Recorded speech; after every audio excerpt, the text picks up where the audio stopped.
Hello, my name is Em. I use they, them, or she, her pronouns, and this is the second video in my series about non-binary and gender non-conforming identities. At the beginning of this video, I'm going to be doing a little segment about gender-neutral pronouns, as that is something I forgot to mention in the last video. I did a lot of research about them during my independent study, and I think it's important to tell you guys about them. Then after that, I will dive into gender identities throughout history and from cultures around the world. I will be talking about some indigenous identities and also some specific people from our history that were gender nonconforming. To begin the discussion about pronouns, I want to briefly mention the pronouns she, her, and he, him. These are both third-person singular pronouns used to refer to a separate individual.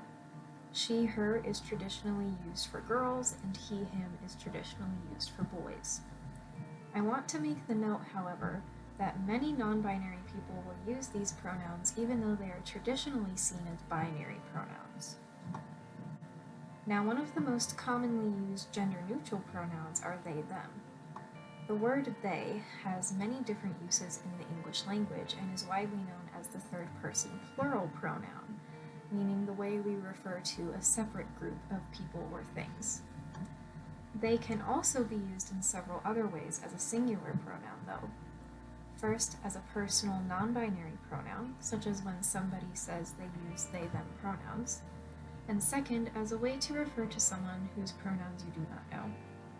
Examples of the second usage are very common, even in a simple phrase such as "someone left their jacket here." Despite the fact that there is widespread usage of singular they, there is immense controversy surrounding this term, and many will refuse to use they to refer to a non-binary person. Historians think this likely stemmed from the early 18th century, where academic scholars became critical of using singular they, as people were confused as to whether or not it referred to an individual or a group. From then on, there was a push to use he, him whenever a situation came up that would use a neutral pronoun. People began saying things like, everyone should try his best, instead of everyone should try their best.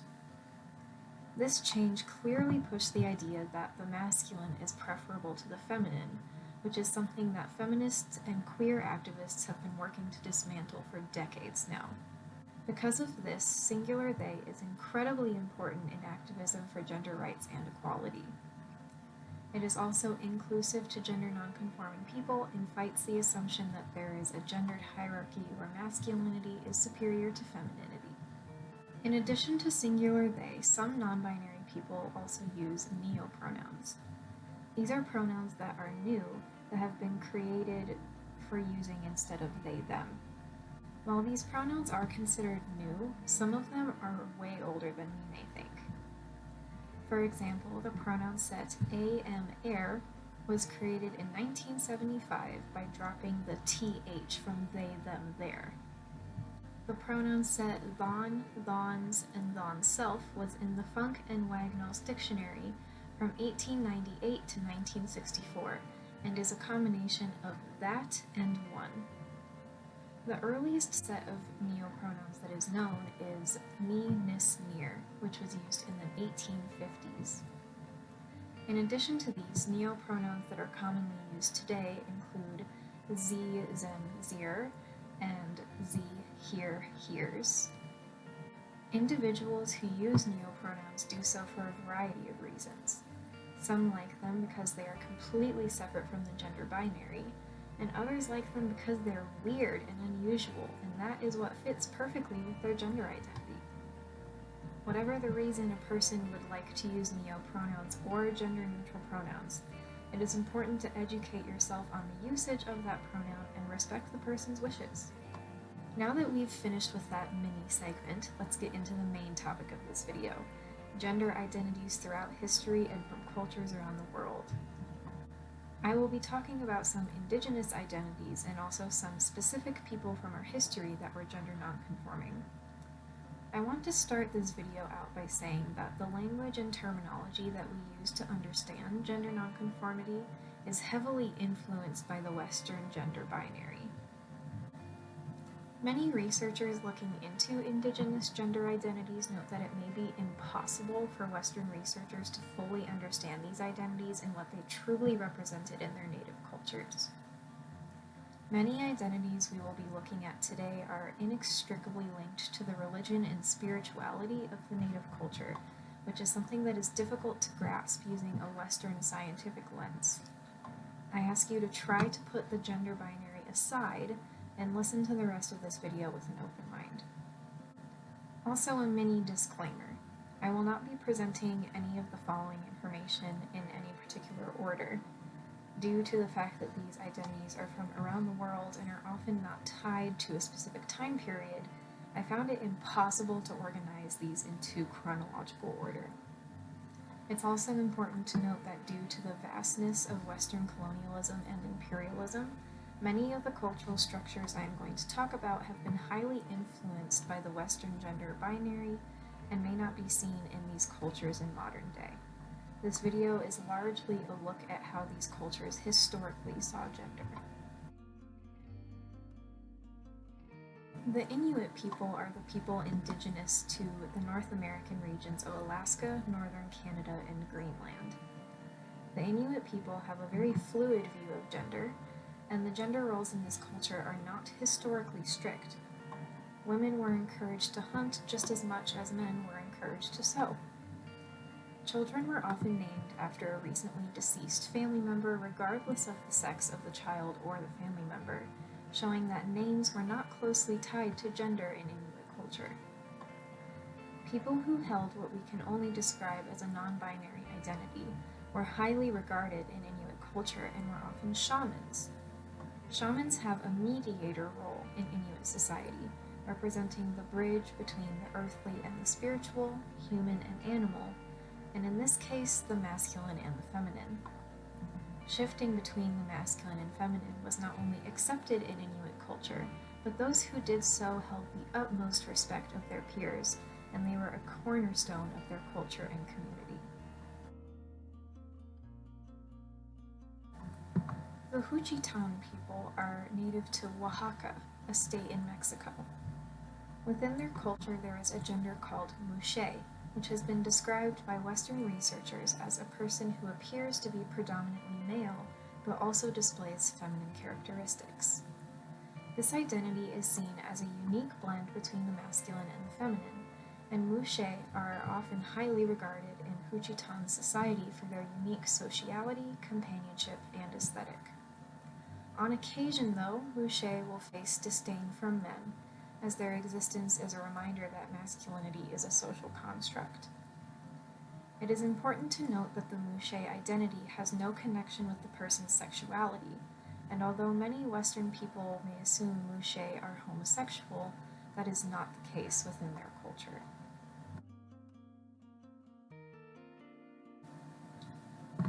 There are many different cultures among the Native Americans, the indigenous people of North America. Within many Native American cultures, there are those who identify with the gender Two-Spirit. This gender is unique to Native Americans, and those who are not Native American cannot claim this identity. The term Two-Spirit itself was coined in the 1990s by Native American activists as a reaction against the Western gender binary. This identity has, however, existed in many different forms across different Native American cultures for centuries. Each tribe would have had their own name for their Two-Spirit individuals. For example, the Navajo call them Nadale, meaning the one who is always changing, and the Crow call them Bade, meaning not man and not woman. And I do apologize if I mispronounced those identities. I was unable to find any pronunciation guides on the internet. In Native American cultures, Two-Spirit individuals are considered neither men nor women, and are seen to have both a masculine soul and a feminine soul. Two-Spirit people were highly regarded in their communities and often took on the role of healers or shamans. They were considered to be incredibly wise because they had two souls inside them and could see things with both a masculine and a feminine point of view. In ancient Egypt, there was a fluid concept of gender not only in their mythology, but throughout their culture as well. Many of the creator gods in ancient Egyptian mythology have an androgynous or gender-fluid nature.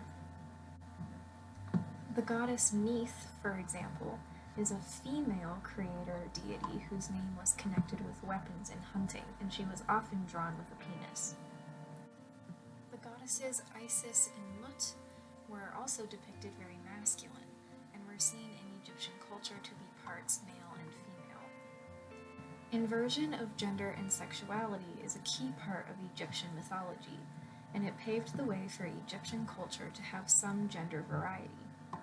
Many rulers in Egypt used the androgyny of their gods as foundation to express their gender fluidity, such as Nefertiti, Akhenaten, Tausret, and Hatshepsut.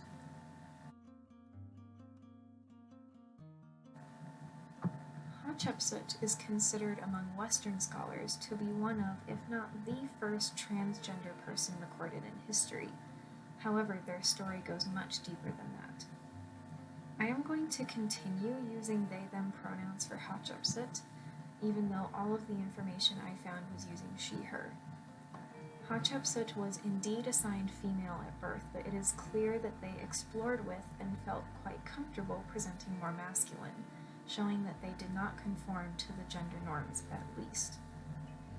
It is important to note that due to the centuries that have passed and the loss of much Egyptian language and culture, we will likely never know what Hatshepsut liked to be referred to as. Hatshepsut ruled as Pharaoh of Egypt for 15 years between 1473 BCE and 1458 BCE, and although they were biologically female, they preferred to be referred to as a king, dressing in masculine wear and bearing symbols only meant for kings. As Hatshepsut's rule continued, the statues that were made of them became increasingly more masculine, until their biological femininity was almost invisible. Many scholars believed that they used their masculinity as a tool to gain an edge in politics, which may certainly have been the case. We will never know for sure. Regardless, the foundations for Hatshepsut experimentation with gender can be seen in the mythology of their culture, which makes me more likely to believe that they were expressing their gender fluidity because that's just who they were. Another example of gender fluidity having a divine or spiritual connection can be seen in India. There is a gender in India called Hijras, and these individuals are seen as neither male nor female in the culture. They are typically people who are assigned male at birth who present more femininely. Hijras hold immense aesthetic value in Indian culture and are considered to be deeply spiritual beings. In fact, Hijras are traditionally seen as what Western researchers have termed asexual. It is rare for Hijras to engage in sexual relationships, and when they do, it is considered to be a spiritual relationship rather than a sexual one. Many Western researchers liken Hijras to trans women, but this terminology cannot fully capture what the Hijra identity means in Indian culture. Much of our understanding of these individuals has been influenced by Western ideas, and it is important to remember that Hijras are much more than trans women. The identity is intimately tied to the spirituality of Indian culture. These are just some of the many gender non-conforming identities that are an important and accepted part of cultures around the world. I want to mention that there is evidence of non-binary identities in Japan and African countries as well, but I was unable to find anything concrete in my research to present about them. It is clear, however, that gender fluidity is and has been celebrated all over the world. So why is there so much pushback in Western society against accepting non-binary individuals? This is something that I am going to be exploring in my next video, so stick around if you'd like to learn more. Thank you for watching. Bye!